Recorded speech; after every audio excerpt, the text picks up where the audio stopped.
میرے حضور علیہ الصلاۃ والسلام نے ایک دن صحابہ سے پوچھا، صحابہ مجھے بتاؤ مفلس کون ہوتا ہے، غریب کون ہوتا ہے؟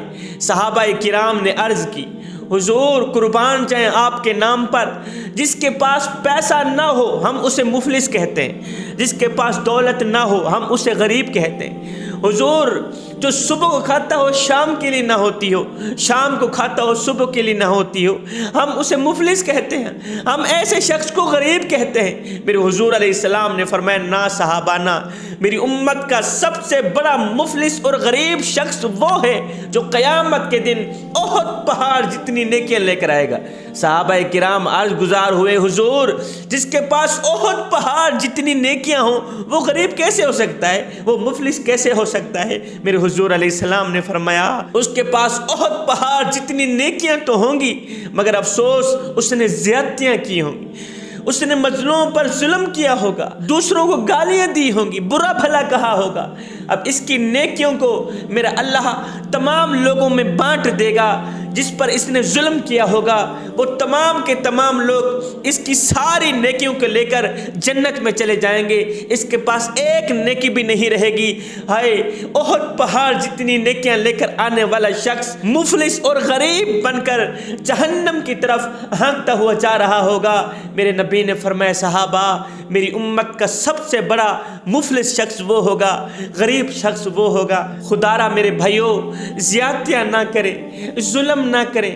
میرے حضور علیہ الصلاۃ والسلام نے اپنے غلاموں کو یہ درس دیا، یہ تبلیغ کی، صحابہ دیکھنا کبھی بھی کسی شخص کے اوپر زیادتی نہ ہونے پائے، کسی شخص کے اوپر ظلم نہ ہونے پائے، دیکھنا کسی شخص کو تمہارے مزاج سے، تمہارے قول و فعل سے تکلیف نہ ہونے پائے۔ میرے حضور علیہ الصلاۃ والسلام نے فرمایا، صحابہ میں تمہیں ایک سبق دینے والی داستان نہ سناؤں، بنی اسرائیل کا ایک واقعہ نہ سناؤں؟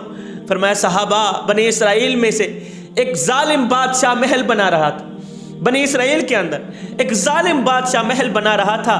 جس جگہ وہ محل بنا رہا تھا اسی جگہ ایک غریب بڑھیا رہتی تھی، اس نے اپنی جھونپڑی لگائی ہوئی تھی۔ اس غریب بڑھیا کی جھونپڑی بادشاہ کے محل کے نقشے میں آتی تھی۔ بادشاہ نے اس غریب بڑھیا کو کہا، بی بی جی منہ مانگی رقم لے لو، منہ مانگے پیسے لے لو، یہ جگہ خالی کر دو، ہم نے اس جگہ خوبصورت محل کھڑا کرنا ہے، خوبصورت گھر تیار کرنا ہے، یہ جگہ خالی کر دو، منہ مانگے پیسے لے لو۔ بی بی نے کہا، بادشاہ اولاد اللہ نے دی نہیں، شوہر تھا وہ بھی فوت ہو گیا، تنکا کر کے بڑی مشکل کا سامنا کر کے، بڑی مشقتوں کا سامنا کر کے میں نے یہ جھونپڑی کھڑی کی ہے، لہٰذا یہ جھونپڑی میں تجھے کبھی نہیں دے سکتی۔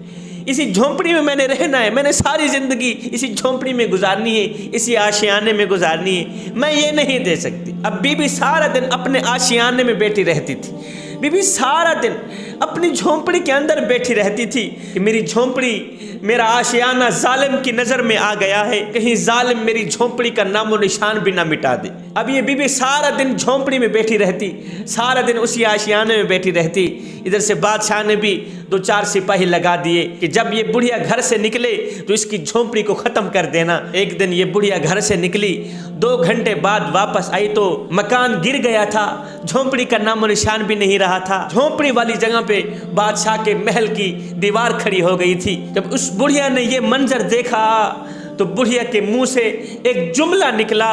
میرے حضور علیہ الصلاۃ والسلام نے فرمایا، وہ جملہ اتنا دردناک تھا، اس جملے کے اندر، اس دعا کے اندر درد کوٹ کوٹ کے بھرا گیا تھا۔ میرے حضور علیہ السلام نے فرمایا، جب اس بڑھیا نے اپنے مکان کو گرتا دیکھا تو اس بڑھیا نے ایک بد دعا کی۔ میرے حضور علیہ السلام نے فرمایا، جب کسی مظلوم کے ہاتھ دعا کے لیے اٹھتے ہیں تو عرش کا مالک فرشتوں کو کہتا ہے، کھول دو سارے دروازے، کھول دو عرش کے سارے دروازے، اس کے بیچ میں پردے نہیں رہنے چاہیے۔ مظلوم کی دعا آ رہی ہے، مظلوم کی فریاد آ رہی ہے، ہم نے غور سے اس کی فریاد کو سننا ہے۔ بڑھیا آئی، اس نے جب دیکھا میرا گھر ٹوٹ گیا ہے، تنکا اکٹھا کر کے میں نے جھونپڑی کھڑی کی تھی، میری جھونپڑی ٹوٹ گئی ہے، حالات بدل گئے ہیں، تو اس بڑھیا نے دونوں ہاتھ اٹھائے، رو کر کہنے لگی، مالک میں تو یہاں موجود نہیں تھی، تو موجود تھا، اور میں یہاں نہیں تھی، تو یہاں موجود تھا،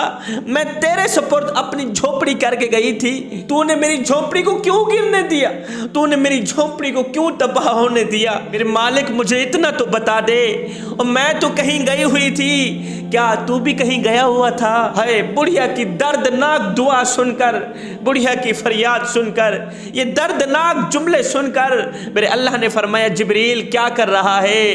مولا جبریل تو تیری تسبیح بیان کر رہا ہے۔ میرے اللہ نے فرمایا جبریل جا ساری بستی الٹ دے، ساری بستی اس طرح الٹ کہ بستی کا نام و نشان بھی باقی نہ رہے۔ جبریل نیچے اترے، ساری بستی کو ملیا میٹ کر کے رکھ دیا، بادشاہ ختم ہو گیا، اس کا محل ختم ہو گیا، اس کا نام و نشان بھی باقی نہ رہا۔ جوانو خدا را کسی سے زیادتی نہ کرنا، کسی مظلوم پر ظلم نہ کرنا۔ یہ جو ہم کسی کو تکلیف دیتے ہیں نا، یہ تکلیف گھومتی ہوئی پھر پھراتی ہوئی ہم تو دوسروں کو دے رہے ہوتے ہیں، یہ تکلیف گھومتی ہوئی پھر پھراتی ہوئی آخرکار اس بندے تک آن ہی پہنچتی ہے جہاں سے یہ تکلیف گئی تھی۔ وہ ایک سردار تھا، اس نے غلام کے منہ پر تھپڑ رسید کر دیا، جیسے غلام کو تھپڑ لگا وہ بھی غصے سے آگ بگولا ہو گئے۔ اب کیا کر سکتا تھا؟ سردار کو مار تو نہیں سکتا تھا، مالک کو مار تو نہیں سکتا تھا۔ یہ غلام شام کو گھر آیا، بیوی بیٹھی ہوئی تھی، اس نے آتے ہی بیوی کے منہ پر تھپڑ رسید کر دی۔ اب جیسے ہی بیوی کو تھپڑ لگا، وہ بیچاری شوہر کو مار تو نہیں سکتی تھی، غصے سے وہ بھی آگ بگولا ہو گئی۔ ساتھ میں ایک بڑے والا بیٹا بیٹھا تھا، اس بی بی جی نے بڑے والے بیٹے کے منہ پر تھپڑ رسید کر دی۔ جیسے ہی ماں نے بڑے والے بیٹے کے منہ پر تھپڑ رسید کیا تو بڑے والا بیٹا بھی غصے سے آگ بگولا ہو گیا۔ کیا کرتا؟ ماں کو مار تو نہیں سکتا تھا، ساتھ میں ایک چھوٹا بھائی بیٹھا ہوا تھا۔ میں بتاتا چلوں، غصہ اس سلگتی ہوئی تیلی کی مانند ہے جو دوسروں کو جلانے سے پہلے خود جل کر راکھ ہو جاتی ہے۔ بڑے والے بیٹے نے چھوٹے بھائی کے منہ پر تھپڑ رسید کر دیا۔ اب جیسے ہی چھوٹے بھائی کو تھپڑ لگا وہ بھی غصے سے آگ بگولا ہو گیا، مگر کیا کرتا؟ بڑے بھائی کو مار تو نہیں سکتا تھا، ساتھ میں ہی ایک چھوٹا کتا بیٹھا ہوا تھا، دروازے کے ساتھ رکھوالی کرنے والا کتا بیٹھا ہوا تھا۔ اب چھوٹے بچے نے، چھوٹے بھائی نے غصے سے آگ بگولا ہو کر اس کتے کے منہ پر تھپڑ رسید کر دی۔ اب جیسے ہی کتے کو تھپڑ لگا وہ بھی غصے سے آگ بگولا ہو گیا۔ کتا غصے سے آگ بگولا ہو کر اٹھا، گھر سے باہر نکلا، دوڑتا ہوا جا رہا تھا۔ دوڑتے دوڑتے آگے ایک شخص آ رہا تھا، اس کتے نے غصے میں آگ بگولا ہو کر اس آنے والے شخص کے پاؤں کو کاٹ دیا۔ پتہ ہے یہ شخص کون تھا؟ یہ وہی شخص تھا جس نے غلام کو مارا تھا، یہ وہی شخص تھا جس نے غلام کو تکلیف دی تھی، یہ وہی شخص تھا جس نے غلام کو درد دیا تھا۔ کسی کو دکھ نہ دینا، کسی کو تکلیف نہ دینا۔ آئے کسی کو دکھ دے کر، کسی کو تکلیف دے کر، کسی کو درد دے کر، کسی کو رنج دے کر تجھے کیا لگتا ہے کہ تو ساری زندگی ایسے ہی مسکراتا رہے گا؟ نہ بندے نہ، بس وقت کے الٹنے کی دیر ہے، تیری باری بھی دور نہیں ہے۔ اس لیے کہ زندگی کے کسی نہ کسی موڑ پہ اپنا کیا آخر بھگتنا ہی پڑتا ہے۔